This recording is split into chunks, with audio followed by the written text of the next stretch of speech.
Sambil nutupi rainya karena malu kena sorot kamera, terdakwa Aceh yang terjerat kasus membudike jalan persidangan di Pengadilan Negeri Palembang jero agenda dakwaan dari jaksa penuntut umum yang diteruskan dengan agenda keterangan saksi.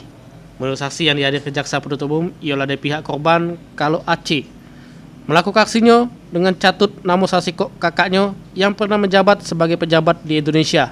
Dengan nama tersebut korban tergiur sehingga korban pun berani serah ke duit sebanyak 235 juta rupiah yang diinjak secara bertahap ke terdakwa. Namun sesudah ditunggu-tunggu ternyata anak saksi dan juga begawi sebagai PNS di kejaksaan. Atas perbuatannya, jaksa penuntut umum menjerat terdakwa Aceh yang sehari-harinya berprofesi sebagai ibu rumah tangga dengan pasal tentang penipuan sam penggelapan dengan ancaman hukuman 4 tahun penjara.